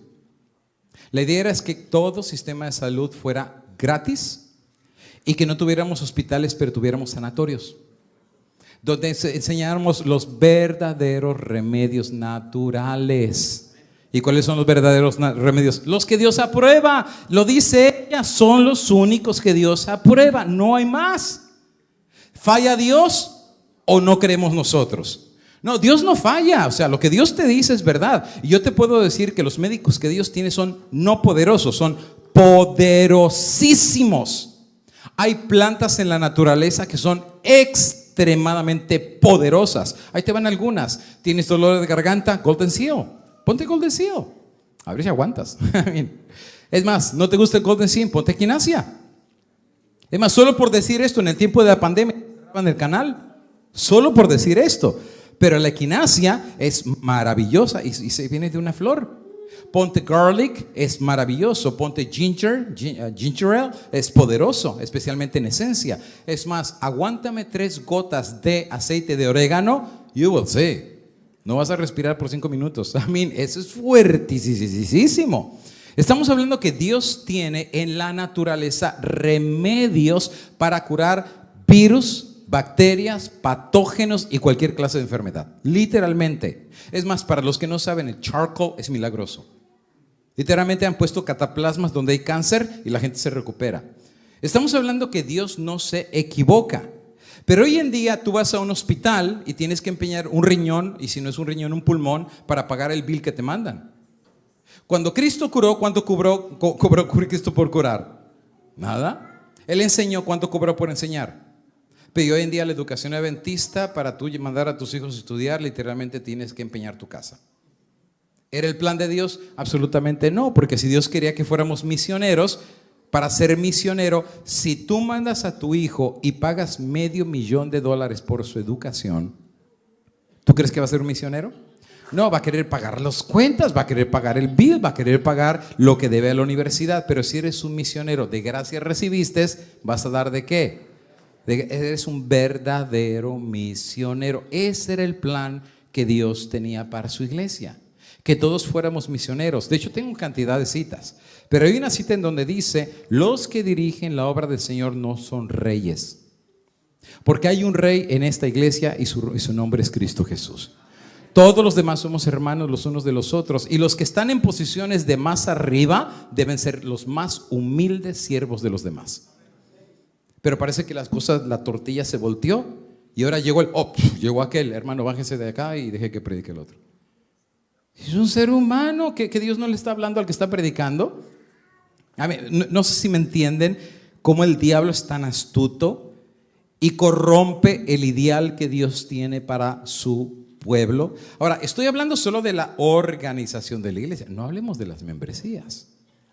Pero solamente para darles una tiny bit de information.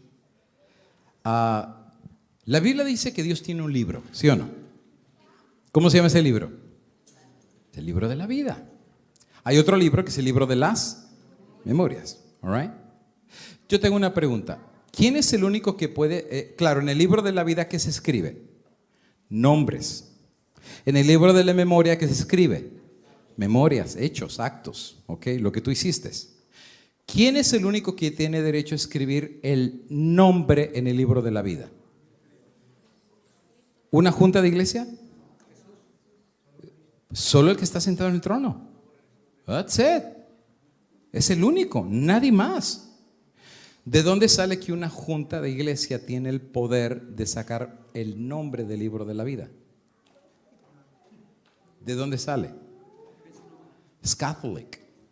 Porque la iglesia católica dice: lo que ates en la tierra será atado en él, y lo que desates en la tierra será desatado en él. That's Catholic. Nosotros no creemos en eso. Nosotros creemos que el juicio es de Dios y la venganza es de Dios, porque el hombre ve lo de afuera, pero Dios ve él. Por eso en el juicio de Dios va a haber muchas sorpresas. Gente que pensaste que se iba a perder porque era disidente, fanático, lo que tú quieras, ¿Qué crees? ¿Va a andar allá? Y tú vas a decir, ¿what? Y gente que tú dijiste, este se salva porque este está en good communion with the church, este está en good standing. ¿Y de dónde sale el good standing? Good standing with who? Bueno, está en good standing. Muchos que están en good standing, Elena de White dice, lo saben ustedes, eventos de los últimos días. Muchos que se llaman adventistas del séptimo día y tienen sus nombres registrados en los registros de la iglesia. Léanlo, está en la cita. Pero sin embargo sus vidas no están con consagración y entregados a Dios, recibirán de Dios ciertamente las plagas como los impíos. La pregunta es, ¿de qué te sirvió tener tu nombre en un libro acá abajo si tu nombre no está en el cielo? ¿Dónde prefieres que tu nombre esté? ¿Acá abajo o allá arriba? Yo prefiero que mi nombre esté allá arriba en el reino de los cielos. ¿Por qué es importante esto? Porque Daniel 12:1 dice que en aquel día, en el gran tiempo de angustia como nunca ha habido, será libertado tu pueblo. ¿Y quiénes son los que van a formar parte de ese pueblo? Cuyos nombres están escritos ¿en dónde? En el libro de la iglesia, right? En el libro de la vida. Y el único que puede poner o sacar el nombre es Dios a través del juicio. Por eso cuando viene el juicio, Dios pesa los corazones de cada persona en la iglesia. Por eso viene una parte que se llama el zarandeo. ¿Han escuchado el zarandeo? ¿Para qué es el zarandeo? Porque hay gente que está en la iglesia que Dios no trajo. Literal, sostén propio o organizada. Hay pastores en la iglesia que Dios no trajo. Hay miembros que Dios no trajo. Vino un enemigo y sembró cizaña. Pero Dios ha traído también gente, pero van a crecer juntos hasta el tiempo de la cosecha. ¿Y qué es lo que va a separar la cosecha? ¿De quién es quién? Cuando venga la gran prueba, de la que vamos a hablar al rato. Viene la cuestión de la marca de la bestia. Y viene así, hermanos. Esto viene rápido. En donde muchas personas que pensaron que iban a ser fieles se van a dar cuenta que van a ser como Pedro. Todo mundo te va a negar, pero yo no te voy a negar. Mi vida, si es necesario, daré por ti. Cuando vino la prueba, fue el primero a levantarse la falda y salir corriendo como en maratón. Y después lloró amargamente. ¿Por qué? Porque se dio cuenta que en la prueba sale o lo mejor o lo peor de ti. Y en el caso de Pedro, que pensaba que era firme en las cosas de Dios, salió su cobardía. ¿Cuántos seremos como Pedro en aquel entonces? Que pensamos que vamos a ser fieles, pero cuando venga la hora de la prueba, vamos a tener más miedo de perder esta vida que la gloria de nuestro Dios. En este caso, y cierro con esto, Moisés, cuando la apostata, Moisés viene y Dios le dice, hazte un lado que los voy a eliminar. Voy a hacer un pueblo nuevo de ti. Pero a estos se van. ¿Puede hacer Dios eso? Of course, Pero saben, aquí viene la intercesión de Moisés. Porque Moisés dice, no, Señor, ¿qué van a pensar de ti? Que los sacaste de Egipto nomás para hacer los pedazos. O sea, no. Es más, si lo vas a hacer al final, borra mi nombre también. O sea, yo estoy dispuesto a perecer con ellos. Y la respuesta de Dios es muy significativa. Porque dice Dios a Moisés, al que hubiere pecado contra mí, a ese borraré. O sea, tú no pecaste, ¿por qué tengo que sacar tu nombre? Porque yo conozco el corazón. Y Dios conoce el corazón de cada persona. Por eso es el zarandeo. Dios tiene que sacudir a su iglesia desde los niños, que ya tienen conocimiento del Señor, hasta los más grandes. Y créemelo, hay niños que ahorita ya han sido capacitados por sus padres para lo que viene. Me he encontrado niños que se conocen su Biblia bien. Conocen lo que viene de una manera extraordinaria. Te recitan salmos completos de la Biblia, capítulos enteros de la Biblia. Saben la palabra del Señor. Y eso corresponde a lo que Elena de White dice, que cuando muchos padres sean puestos al descanso, sus hijos se van a levantar y van a predicar con poder la palabra del Señor. Y no va a ser casualidad, porque va a haber padres que los prepararon, va a haber padres que los enseñaron, que hubieron una dulce comunión con el Señor. Ahora, ¿por qué razón Dios permitió entonces que se organizara la iglesia? Porque la forma como Dios intentaba que se predicara esta verdad presente, el evangelio eterno, la verdad final de Dios bajo el fuerte pregón, era con un grupo de personas que estuvieran realmente consagradas a Dios.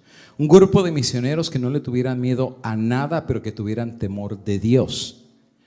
Pero si somos miembros, pero no somos misioneros, hay algo mal en la ecuación. Y cierro esta parte contando una pequeña historia. La historia de los zapatos, a lo mejor ya la escucharon. Buen hombre en una zapatería y llega y dice: quiero comprar, señor, unos zapatos. El hombre está bien vestido, tiene un traje muy bonito, tiene una corbata muy bonita, tiene un perfume muy bonito, el escritorio, el piso, o sea, todo está fabuloso. Y le dice: señor, bienvenido a la zapatería con tal nombre. ¿Quiere usted comprar zapatos, no es verdad? Así es. ¿Qué clase de zapatos quiere? Bueno, quiero unos zapatos negros. Ok. ¿Los quiere usted negros brillosos o negros opacos? Dice: no, pues los quiero negros opacos. Muy bien, anotado. Zapatos negros opacos. ¿Los quiere usted de suela de baqueta o de suela de plástico? No, pues me gustaría de baqueta porque duran más. Ok, pues de plástico, opacos y de suela de baqueta. ¿Los quiere usted cerrados o los quiere con agujetas? No, pues los quiero con agujetas. Ok, y lo anota. Tome el papelito, pasa a la puerta número 2. Ah, no, pues muchas gracias, muy amable, para servirle. Entonces va a la puerta número 2 y otro hombre muy bien vestido y muy bien arreglado y le dice: señor, usted viene a comprar zapatos, ¿no es verdad? Sí. Y los quiere negros, ¿verdad? Así es. Y de baqueta, ¿no es verdad? Sí. Y los quiere con agujeta, ¿verdad? Exactamente. Y los quiere que sean opacos. Perfecto. ¿Los quiere de plástico o los quiere de cuero? No, pues de cuero porque duran más. Ah, ok. Y le sigue haciendo preguntas, ¿verdad? ¿Los quiere de taco alto, los quiere de taco corto, y etcétera, etcétera? Pasa al cuarto 2 y lo traen al cuarto 3 y al cuarto 4, al cuarto 5. Ya tienen toda la lista de lo que él quiere para los zapatos y finalmente lo mandan al cuarto número 7. Y cuando llega el cuarto número 7, está un cuarto completamente negro. Finalmente abre la puerta, ve una puerta por ahí con luz, abre la puerta, la abre y se cierra automáticamente, y cuando encuentra está en la calle. Está en el pasillo de la parte de atrás del edificio. Sin zapatos y sin nada. Se da la vuelta enojadísimo, regresa a la recepción y llega con el señor: bienvenido a la zapatería tal y tal y tal. Y le dice: oiga, señor, yo vine a comprar zapatos y terminé en la calle. Dice: es que, señor, le tengo una pequeña confesión que hacer.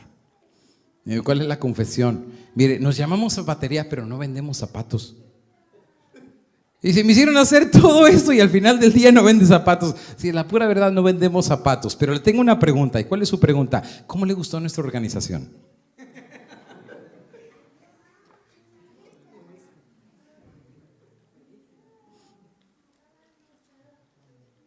Hay gente que tiene 30 años en la iglesia y no ha dado un solo estudio bíblico.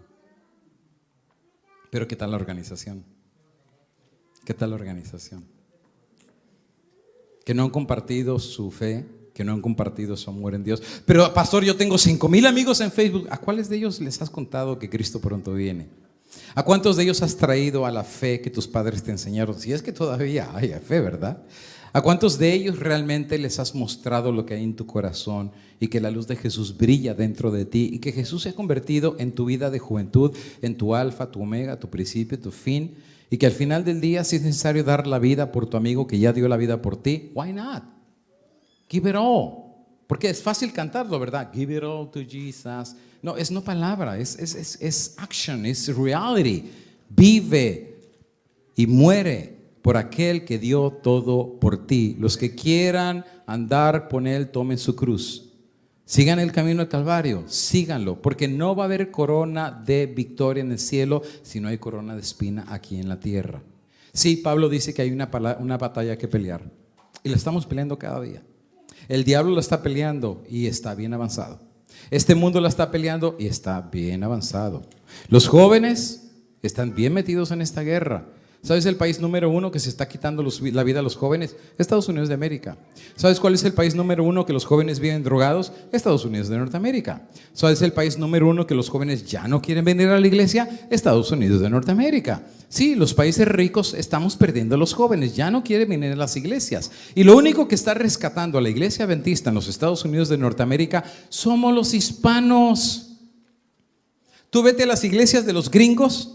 Mi esposa no le gusta porque pues ella es gringa, pero yo les digo gringos. O sea, vete a la iglesia de los gringos, pura cabecita blanca, puro viejito. Y dicen, llegó la historia de los niños, que pasen los niños. Y pasa solamente el nieto del nieto de la viejita y ahí se sentó.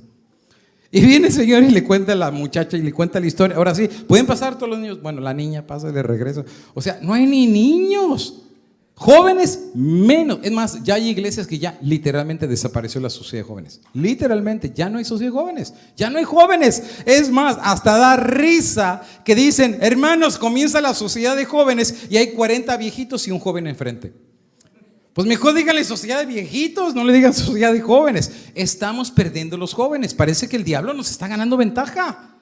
Parece que el diablo con la cuestión de las redes sociales, es más, hay jóvenes que tú lo ves al otro día, que los ojos los tienen hinchados, los tienen morados, el dedo lo tienen morado y todo hinchado. Dices, ¿qué te pasó? Dicen, no, es que no pude dormir, había ruido, un zancudo me estaba. ¿Cuál zancudo? Estaban toda la noche en TikTok. Y los ojos los tienen súper hinchados porque no pudieron dormir. Sí, ya los jóvenes están bien secuestrados. Y no hablemos de inteligencia artificial, que al rato vamos a hablar. Estamos hablando, como dice el apóstol Pablo, en una guerra espiritual. Y lo que se está peleando, amigo, es tus hijos. Lo que se está peleando es la salvación de tu familia. Porque al final del día, ¿de qué le sirve al hombre ganar todo en esta vida si al final pierdes a tus hijos? ¿De qué te sirvió? ¿De qué te sirvió haber tenido ese carro, esa casa? ¿De qué te sirvió? Todo se va a quemar al final del día. Nos van a quitar todo, hasta la vida. Pero ¿sabes qué? Que benditos aquellos que apostaron todo, si se puede usar esa palabra, por sus hijos. Benditos aquellos que fueron inteligentemente y sabios lo suficiente en poder pelear por sus hijos, en salvar a sus hijos, en dar el todo por sus hijos, para que cuando venga Cristo, ¿sabes qué pregunta nos va a hacer a los padres? ¿Dónde están los hijos que te di? Y que tú puedas decir, he aquí mis hijos y mi casa listos para ir al reino de los cielos.